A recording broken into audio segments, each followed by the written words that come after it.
जय श्री राधे कृष्ण। आप सभी का आपके अपने YouTube channel BK Mishra present में बहुत बहुत स्वागत है।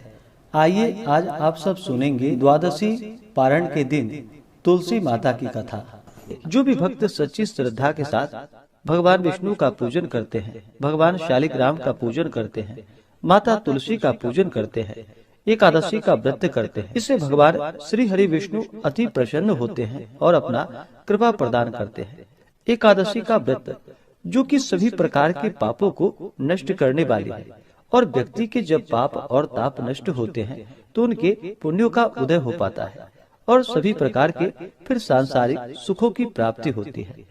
हिंदू धर्म में तुलसी का बड़ा ही विशेष महत्व माना गया है। माता तुलसी जो कि अपने भक्तों के सभी प्रकार के पापों को नष्ट करने वाली है और भगवान विष्णु को जो कि तुलसी दल अति प्रिय होता है। बिना तुलसी दल के भगवान विष्णु उस पूजन को स्वीकार नहीं करते हैं और जहाँ पर भी तुलसी का वृक्ष होता है वहाँ पर यम के दूत भी असमय नहीं आते जाते। इसलिए चाहिए कि माता तुलसी का पूजन करे और तुलसी वृक्ष के नीचे जो कि दीपक जलाने चाहिए। इससे माता तुलसी अपना कृपा प्रदान करती है। माता तुलसी का विवाह जो कि भगवान शालिग्राम के साथ विधि विधान के साथ कार्तिक के महीने में किया जाता है और प्रत्येक दिन भगवान विष्णु का पूजन करना चाहिए। भगवान विष्णु के पूजन के साथ साथ माता तुलसी का पूजन करते हुए कथा भी श्रवण करना चाहिए।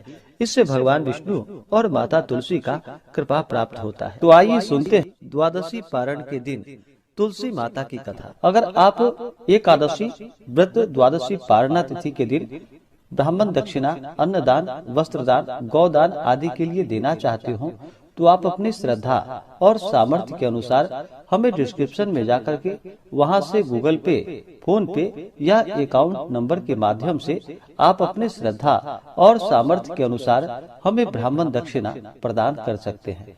तो बोलिए प्रेम से माता तुलसी की जय, भगवान श्री हरि विष्णु की जय, माता लक्ष्मी की जय, भगवान शालिग्राम की जय, एकादशी माता की जय, सर्व देवी देवता की जय। तुलसी से जुड़ी हुई एक कथा जो कि बड़ी ही प्रचलित है।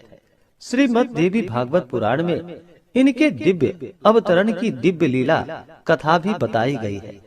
एक बार भगवान शिव ने अपने तेज को समुद्र में फेंक दिया।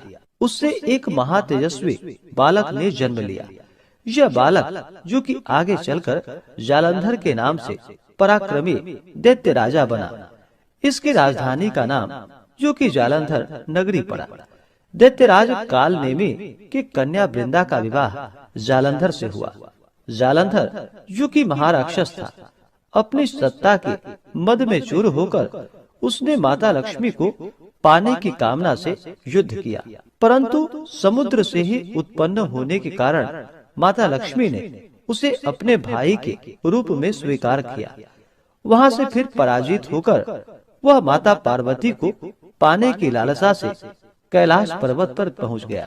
भगवान देवादिदेव शिव का ही रूप धारण कर माता पार्वती के समीप गया, परंतु माता ने अपने योग बल से उसे तुरंत ही पहचान लिया तथा वहां से अंतर ध्यान हो गई। देवी पार्वती ने क्रुद्ध होकर सारा वृतांत भगवान विष्णु को सुनाया। जालंधर की पत्नी वृंदा अत्यंत ही पतिव्रता स्त्री थी। उसी के पतिव्रत धर्म की शक्ति से जालंधर ना तो मारा जाता था और ना ही पराजित होता था। इसलिए जालंधर का नाश करने के लिए वृंदा के पतिव्रत धर्म को भंग करना बहुत ही जरूरी था। इसी कारण भगवान विष्णु ऋषि का वेश धारण कर वन में पहुँचे। वहाँ वृंदा अकेली ही भ्रमण कर रही थी, वहाँ पर घूम रही थी। भगवान के साथ दो मायावी राक्षस भी थे, जिन्हें देखकर वृंदा भयभीत हो गई। ऋषि ने वृंदा के सामने पल में दोनों को भस्म कर दिया।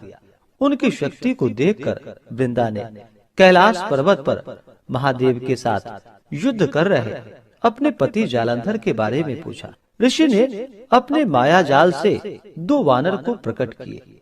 एक वानर के हाथ में जालंधर का सिर था तथा दूसरे के हाथ में धड़ था। अपने पति की यह दशा को देखकर वृंदा मूर्छित होकर वहीं पर गिर पड़ी। होश में आने पर उन्होंने ऋषि रूपी भगवान से विनती की कि वह उसके पति को जीवित करे। भगवान ने अपनी माया से पुनः जालंधर का सिर धड़ से जोड़ दिया, परंतु स्वयं भी वह उसी शरीर में प्रवेश कर गए। वृंदा को इस छल का जरा भी पता न चल पाया। जालंधर बने भगवान के साथ वृंदा पतिव्रता सा व्यवहार करने लगी, जिससे उसका सतीत्व भंग हो गया। ऐसा होते ही वृंदा का पति जालंधर, जो कि भगवान शिव से युद्ध कर रहा था, वह युद्ध में हार गया और मारा गया। इस सारे लीला का जब वृंदा को पता चला तो वह क्रुद्ध होकर भगवान विष्णु को, जो कि शिला होने का श्राप दे दिया तथा स्वयं भी सती हो गई। जब वृंदा भस्म हुई, वहाँ पर तुलसी का पौधा उगा। भगवान विष्णु ने वृंदा से कहा कि हे वृंदा, तुम अपने सतीत्व के कारण मुझे लक्ष्मी से भी अधिक प्रिय हो गई हो। अब तुम तुलसी के रूप में सदा ही मेरे साथ रहोगी। जो मनुष्य मेरे शालिग्राम रूप के साथ तुलसी का विवाह करेगा, पूजा करेगा, उसे इस लोक और परलोक में विपुल यश की प्राप्ति होगी। जिस घर में तुलसी होती है, वहाँ पर यम के दूत भी असमय नहीं आ जा सकते। गंगा व नर्मदा के जल में स्नान तथा तुलसी का पूजन बराबर माना जाता है।